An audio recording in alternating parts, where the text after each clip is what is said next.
Death. It's the one thing that unites every single human being, no matter who we are, where we're from, or what we believe in. It's the inevitable reality that we all must face. Yet, it remains life's greatest mystery. What happens when we take that final breath? Is it truly the end of everything we've known, or could it mark the beginning of something beyond our comprehension? For thousands of years, people have turned to spirituality to seek answers to these timeless questions. And among the many spiritual traditions in the world, Buddhism offers a profound and thought-provoking perspective. A perspective that not only seeks to explain death, but also reveals how understanding it can transform the way we live. Buddhism teaches us that death is not an end. Instead, it's a transition, an inevitable part of the cycle of life, death, and rebirth, known as Samsara. Imagine life as a river, flowing continuously, where one drop of water moves seamlessly into the next. That is how Buddhists see existence. We are part of a vast, interconnected flow. Birth leading to death, and death leading to rebirth. But here's the key. What determines where we flow next in this cycle is karma. Karma, in its simplest sense, is the law of cause and effect. Our thoughts, words, and actions plant seeds that eventually bear fruit. Good deeds lead to positive outcomes, while harmful actions sow the seeds of suffering, not just in this life, but also in the next. This understanding of karma shifts how we view not just death, but life itself. It invites us to ask, what kind of legacy am I leaving behind? How am I shaping my future? And perhaps the lives to come.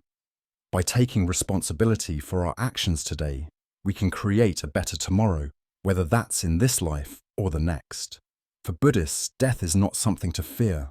It's a natural part of existence, like the changing seasons or the rising and setting of the sun. Instead of avoiding thoughts of death, Buddhism encourages us to face it directly, to reflect on it, because in doing so, we gain clarity. We come to see what truly matters and what doesn't. When we understand that life is impermanent, every moment becomes precious. The mundane suddenly feels miraculous. We realize that we are not just living for ourselves, but a part of a greater web of existence. And that, ultimately, the way we live today shapes not only our own future, but also the world we leave behind for others. So, what can we take away from this ancient wisdom? First, death is not an end. It's a transition. Second, our actions, big and small, ripple far beyond what we can see. And finally, by accepting life's impermanence, we can live with greater intention, compassion, and gratitude. Maybe death isn't life's greatest mystery after all. Maybe, as Buddhism suggests, it's a mirror reflecting how we live, a chance to see more clearly, a call to be more human. If this resonates with you, consider how this perspective could reshape your own life. What seeds are you planting today? How will you flow into the future? Let's reflect, learn, and grow together as we explore these profound ideas on this channel. Welcome to our Buddhism Podcast, a space for humans, seekers, and anyone curious about the deeper truths of existence. Thank you for watching, and may you find peace and wisdom on your journey.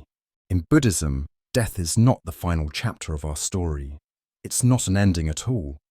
It's a transition, a natural shift. Much like the falling of a leaf in autumn, the leaf may wither and drop, but in its place new life emerges. This cycle of endings and beginnings reflects the essence of what the Buddha taught. Life is a continuous flow, not a fixed point in time. Everything in existence is interconnected and constantly changing. Take a moment to look around you. The people you know, the things you own, even the thoughts running through your mind. All of it is impermanent. Our bodies age, relationships evolve, and possessions lose their meaning. Nothing stays the same forever. This truth of impermanence, or anicca as it's called in Buddhism, isn't meant to scare us.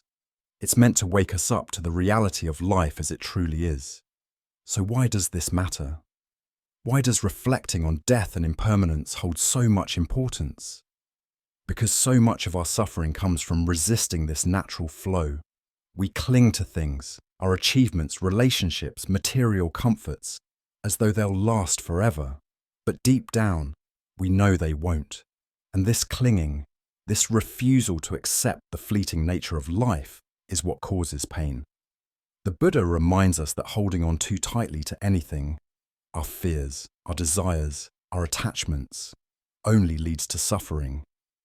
Imagine for a moment that you could let go of the need to control, the fear of loss, and the constant striving for permanence in a world that is anything but permanent. What would that feel like? The Buddha teaches that by embracing impermanence, we free ourselves. We begin to see life for what it truly is, a series of moments, each one precious because it is unique and unrepeatable. When we understand impermanence, we start to live differently. We love more deeply because we know time is limited. We appreciate the little things, a kind word, a quiet moment, the beauty of a sunset, because we realize they won't last forever. And we learn to let go of what no longer serves us, finding peace in the simple truth that everything is always changing.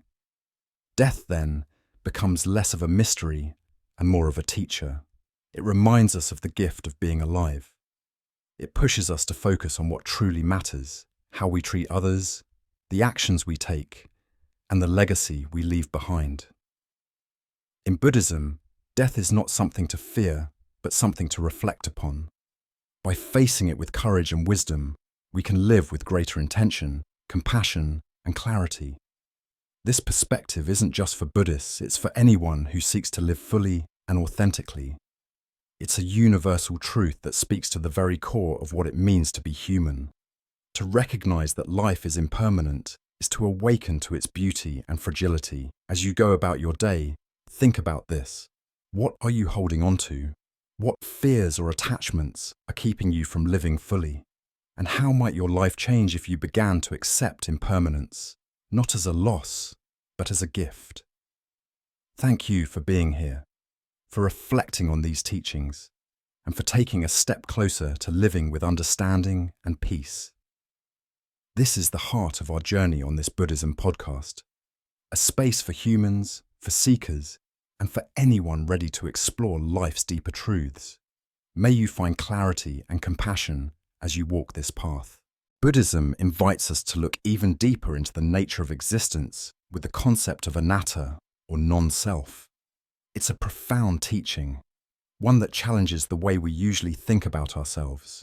We often assume there's a solid, unchanging me at the center of our lives, a permanent self that defines who we are. But Buddhism tells us otherwise. What we call the self is not a fixed entity. It's not something that exists independently or permanently.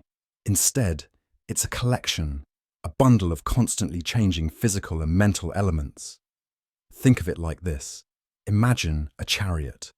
At first glance, it seems like a single solid thing, a chariot. But what is it really? It's just a collection of parts, wheels, axles, a frame, and so on. Take those parts apart, and where is the chariot? Was it ever more than the sum of its parts? In the same way, when we look closely at ourselves, we see that what we call me, or you, is simply a collection of elements, our body, our thoughts, our emotions, our experiences, all of which are constantly changing. This idea can feel unsettling at first. If there's no permanent self, then what are we? Who are we? But this teaching isn't meant to frighten us. It's meant to free us. The realization of anatta helps us loosen our grip on the illusions that cause so much of our fear and suffering. Death, for example, becomes less daunting when we understand that there is no permanent self to lose. How can we lose something that was never truly ours to begin with?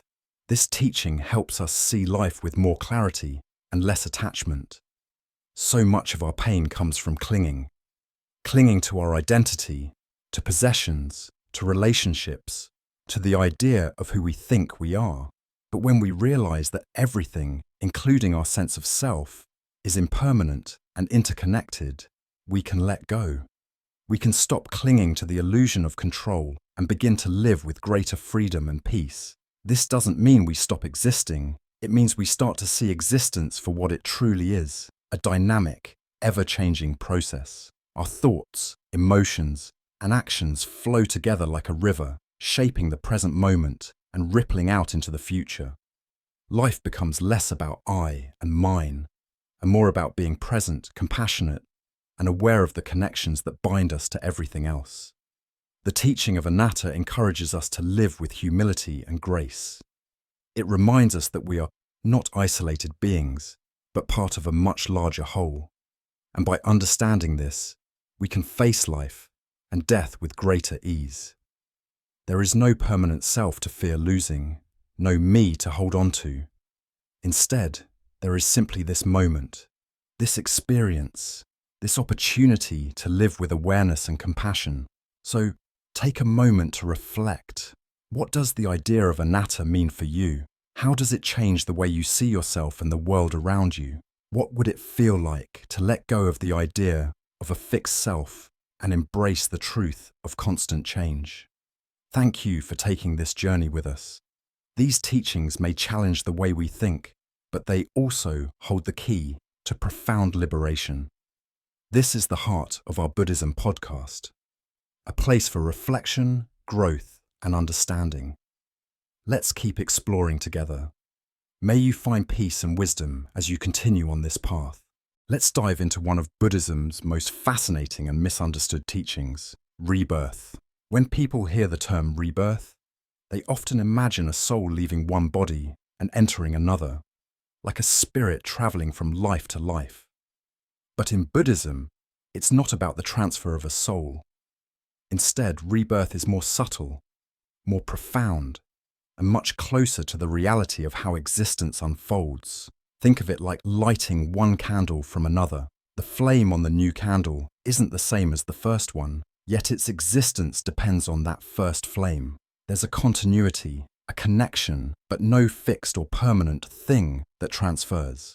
Rebirth in Buddhism is the continuation of consciousness, a process shaped by karma, the accumulation of your actions, thoughts, and intentions. Now let's break this down further. The cycle of samsara, birth, death, and rebirth, is propelled by karma. And here's the profound part. It's not random. Your life is not a series of accidents or coincidences. The actions you take, whether big or small, plant seeds that will eventually bear fruit.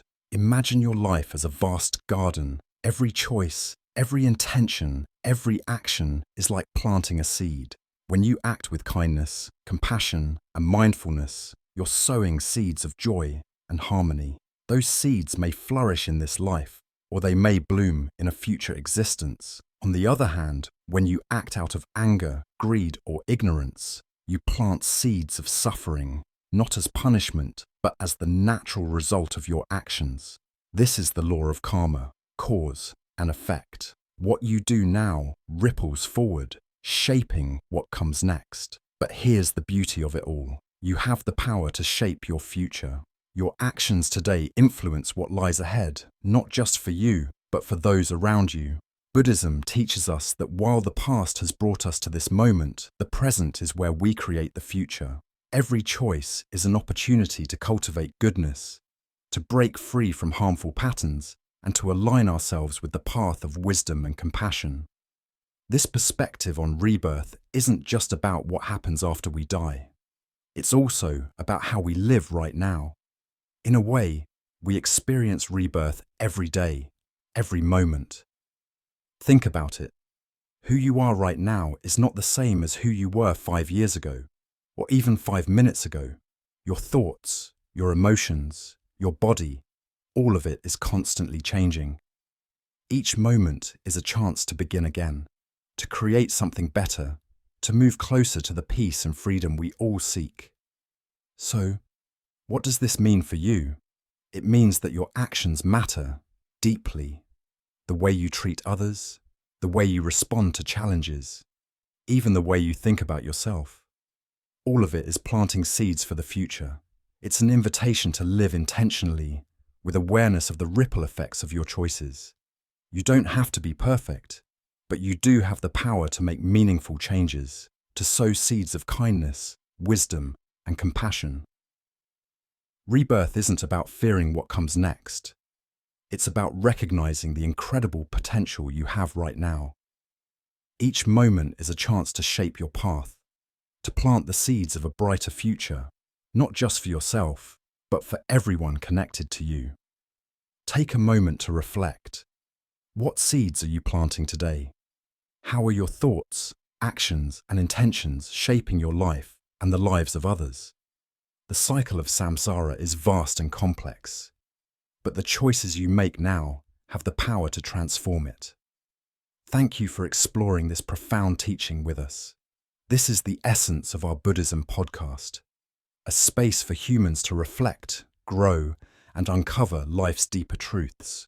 Let's continue this journey together. May you find clarity, purpose, and peace on your path.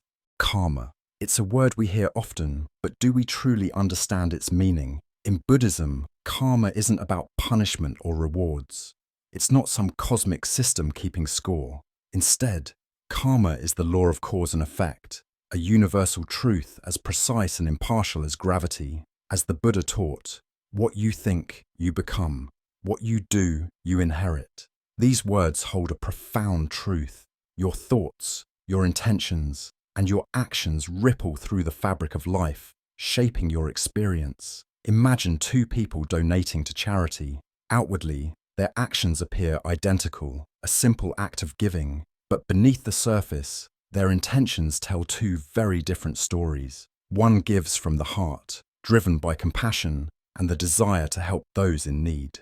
The other gives for recognition, hoping to earn praise or social status. The result, the karma they generate, is vastly different. The first person plants seeds of kindness and connection, while the second sows seeds rooted in ego and attachment. Karma is dynamic. It doesn't stop with one action. But here's the beauty of it. Karma is not fixed. It's never too late to change your course. The Buddha offered hope to all of us when he said, even if you've done harm in the past, you can shine like the moon, freed from clouds if you purify your mind. Purifying the mind begins with mindfulness, being present with your thoughts and actions. When we act with kindness, honesty, and compassion, we align ourselves with the natural flow of the universe. This is not about perfection, it's about progress.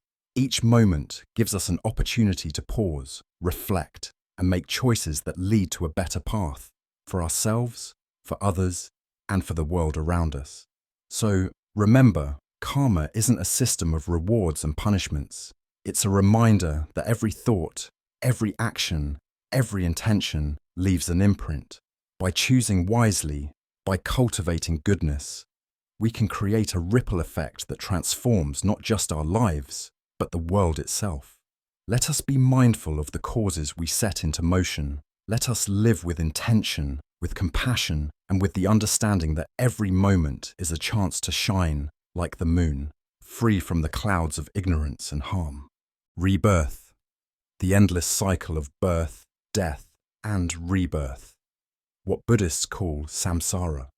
It's a concept that can feel overwhelming, even endless. But is it truly a never-ending cycle? Not necessarily. Buddhism offers a path to freedom, a way out of this cycle through nirvana. Nirvana is not a destination. It's not some faraway paradise or a place you travel to after death. Nirvana is a state of mind, one where suffering, ignorance, and craving completely cease. It's a liberation from the illusions and attachments that keep us bound to the wheel of samsara. But how do we get there? The Buddha left us a guide, the Noble Eightfold Path. This path isn't just a list of rules. It's a practical roadmap to liberation, a way to transform our lives step by step. It begins with living ethically, choosing actions that bring no harm, practicing kindness, and speaking with truth and compassion. The path also asks us to cultivate mental discipline. This means training the mind, not allowing it to be ruled by anger, fear, or desire.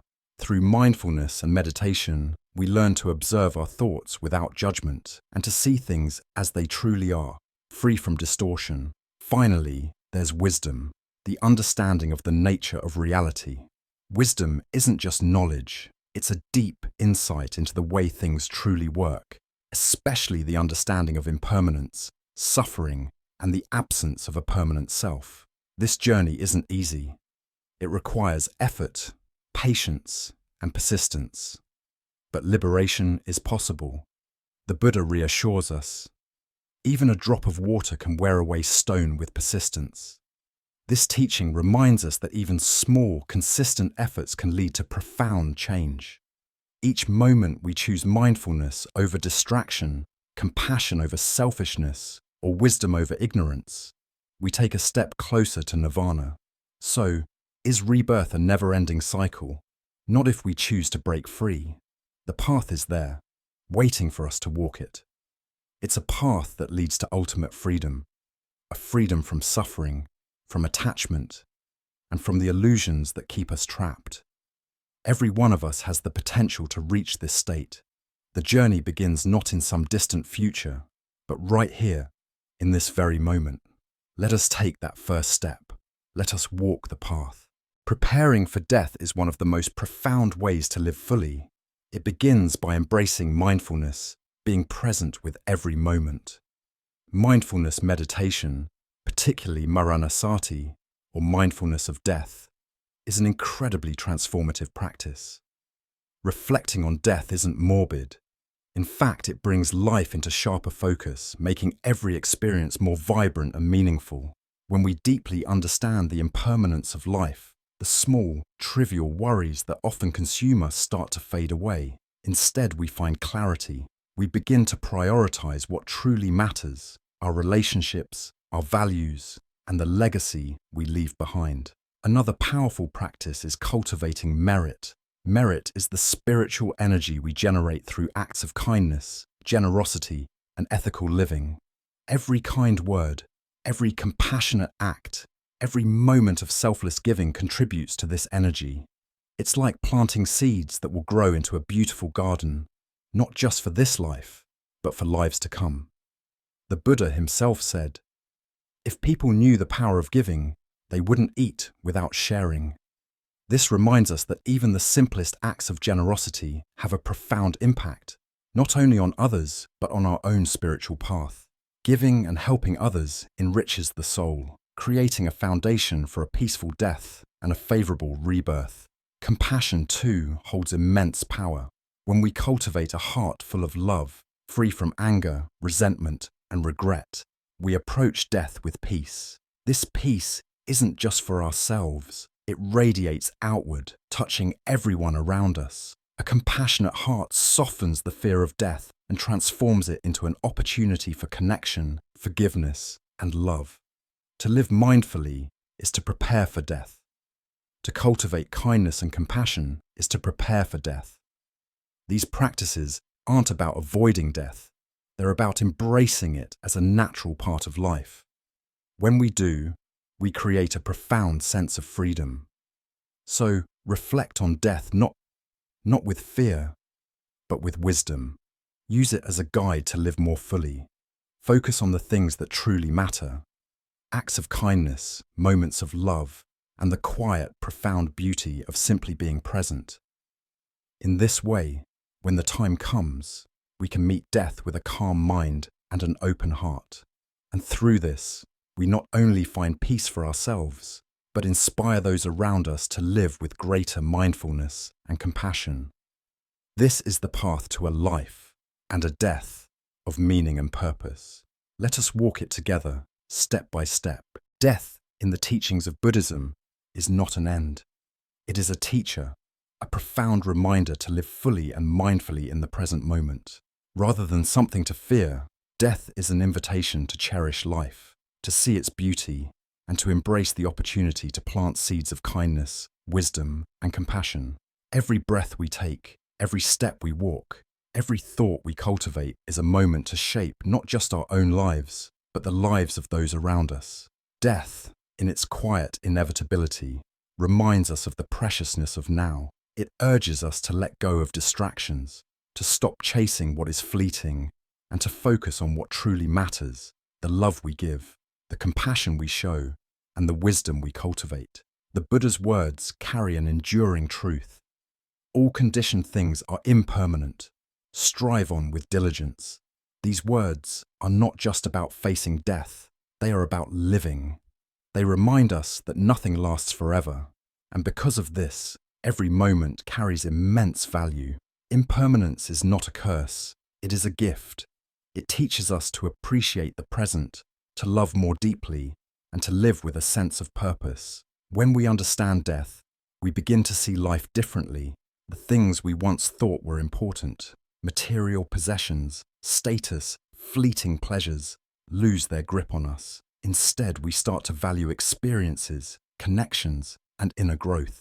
We begin to understand that our time here is not just about personal gain, but about contributing to the greater flow of existence. This understanding is at the heart of Buddhist practice. Mindfulness keeps us anchored in the present, showing us the richness of each moment. Compassion opens our hearts to others, teaching us that our actions ripple far beyond ourselves. Wisdom guides us to see things as they truly are, freeing us from illusions and attachments. In living this way, death no longer feels like an enemy. It becomes a natural part of the journey, a transition rather than an end. And when the time comes to face it, we can do so with peace in our hearts, knowing we lived with intention, with love, and with purpose. Buddhism's teachings on death are not about dwelling on what is to come. They are about inspiring us to live now, fully, deeply, and authentically.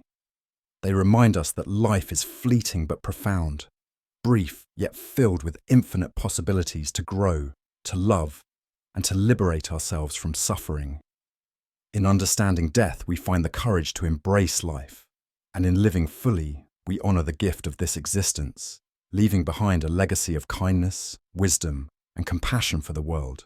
Let us strive on, as the Buddha taught, with diligence and with an open heart. This is the way to live. This is the way to truly honor life.